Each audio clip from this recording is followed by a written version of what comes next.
अस्सलाम वालेकुम दोस्तों, कैसे आप लोग। उम्मीद करता हूं कि आप सब लोग खैरियत से होंगे। तो मार्केट की दोस्तों कुछ इंपॉर्टेंट अपडेट्स के साथ मौजूद हूं आपके सामने। कुछ इंपॉर्टेंट एनालिसिस करेंगे मार्केट के और वीडियो बहुत इंपॉर्टेंट रहेगी। थोड़ी देर पहले यहां पर तकरीबन 15 मिनट पहले सीपीआई डेटा आया है और जो एक्सपेक्ट किया जा रहा था, जो फोरकास्ट थी, उससे थोड़ा सा कम आया है। यानी कि यहां पर हम कह सकते हैं कि जो नंबर आया है वो एक्सपेक्टेशन से ज्यादा पॉजिटिव आया है।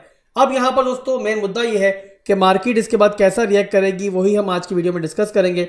और उसके लिए दोस्तों मैं आपको लेके चलता हूं अपने चार्ट के ऊपर, जो कि ऑलरेडी यहां मैंने ओपन किया हुआ है। 4 घंटे के टाइम फ्रेम का ये चार्ट मेरे पास ओपन है।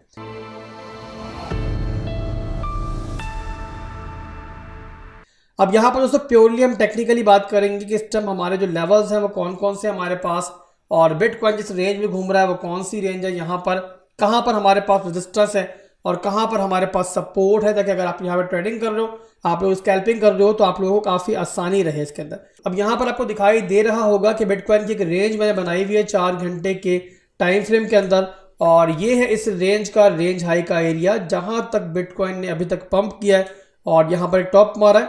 और ये है इस रेंज का रेंज लो का एरिया जहां बिटकॉइन ने $2,500 का डंप करके एक विक मारी थी। तो ये पूरी की पूरी रेंज है हमारी, और इस रेंज का ये हमारा रेंज लो का एरिया है, जिसे बिटकॉइन यहाँ पर आपको दिखाई दे रहा होगा कि इस टाइम यहाँ पर लूज कर चुका है।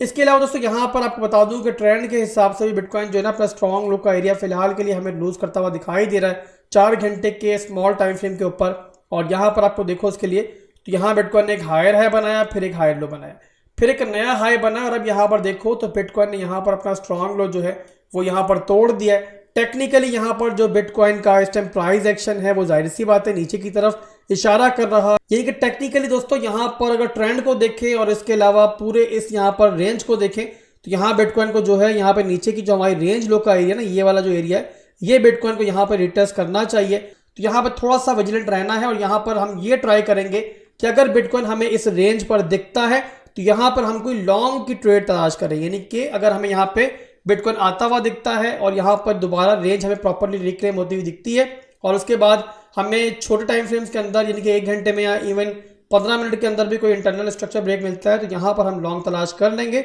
और उसके बाद फिर टारगेट्स कर लेंगे ऊपर वाले एरियाज को। और इसके अलावा दोस्तों अगर बिटकॉइन यहाँ तक आता है और हमें कोई स्ट्रेंथ दिखाई नहीं देती, तो जाहिर सी बात है फिर ट्रेड नहीं लेंगे। जो भी सूरत हाल बनेगी दोस्तों इंशाल्लाह आपको बताएंगे। इसके अलावा बता दूं मैं आपको कि यहाँ पर ये एरिया मैं क्यों बोल रहा हूँ कि यहाँ पर हमें बाउंस मिल सकता है। रेंज के हिसाब से तो हमारा ये रेंज लो का एरिया है, बट यहाँ पर अगर मैं डेली के अंदर आपको बताऊं तो डेली टाइम फ्रेम के अंदर हमारा ये स्ट्रॉन्ग लो का एरिया भी है इस रेंज के नीचे। अब यहाँ पर आप देखो ना, तो यहाँ बिटकॉइन ने एक डेली टाइम फ्रेम के अंदर हाई बनाया, फिर एक हाई लो मिला हमें किस रेंज में, 33,926 के एरिया में। इसके बाद क्या हुआ, बिटकॉइन ने एक और नया बाउंस लिया और एक नया हाई बना दिया। तो जाहिर सी बात दोस्तों नया हाई बना तो उसके बाद जो हमारा लो बनेगा वो बन जाएगा हमारा एक नया स्ट्रॉन्ग लो, और उससे बिटकॉइन को होल्ड रखना है अगर बिटकॉइन को शॉर्ट टर्म के अंदर मार्केट में पॉजिटिव रहना है।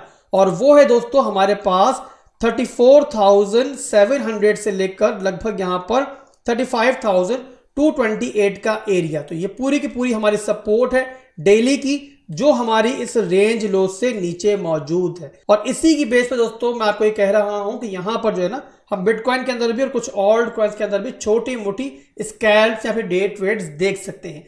इसके अलावा दोस्तों मैं दोबारा रिपीट कर दूं, कल वाली वीडियो में भी रिपीट किया है मैंने कि यहां पर बिटकॉइन जो है वो वीकली टाइम फ्रेम के हमारे रेजिस्टेंस एरिया के अंदर था काफी दिनों से, और मैं आपको काफी दिनों से ये कह रहा हूं कि यहां पे आप ट्रेडिंग करो जहां आपको ट्रेड मिलती है, आप स्कैल्पिंग करो जहां आपको स्कैल्प मिलती है, सेटअप मिलता है मत छोड़ो। बट यहां पर दोस्तों अपनी रिस्क मैनेजमेंट को इन दिनों खास तौर पे बहुत ज्यादा टाइट रखो और बड़े रिस्क मार्केट में इस टाइम मत लो। और यहां पर रिस्क मैनेजमेंट आपको नहीं आती है तो मैं ऊपर लिंक पिन कर दूंगा, उसके थ्रू आप लोगों को बहुत आसानी के साथ जो है वो रिस्क मैनेजमेंट सीखने को मिलेगी। बच्चा भी समझ जाएगा, मैंने इतनी आसान जुबान में समझाया है। और उस वीडियो को देखो तो इंशाल्लाह आपको दोबारा किसी से भी ये पूछना नहीं पड़ेगा कि यार रिस्क मैनेजमेंट कैसे की जाती है। इसके अलावा 4 घंटे के टाइम फ्रेम के अंदर मैं आपको वो एरिया भी दिखा दूं जो कि फिलहाल के लिए हमारे पास स्ट्रॉन्ग हाई का एरिया है। अगर बिटकॉइन इसको क्रॉस करता है ऊपर की तरफ तो आपको समझ जाना चाहिए वहां पर कि जो फंडामेंटल्स हैं वो हमारे फिलहाल टेक्निकल्स को सरपास कर रहे हैं। और वो है दोस्तों हमारा ये वाला एरिया जहां बॉडी हमारी क्लोज हुई है, और ये बनता है हमारा तकरीबन 37,340 का एरिया। बिटकॉइन अगर इसको यहाँ पे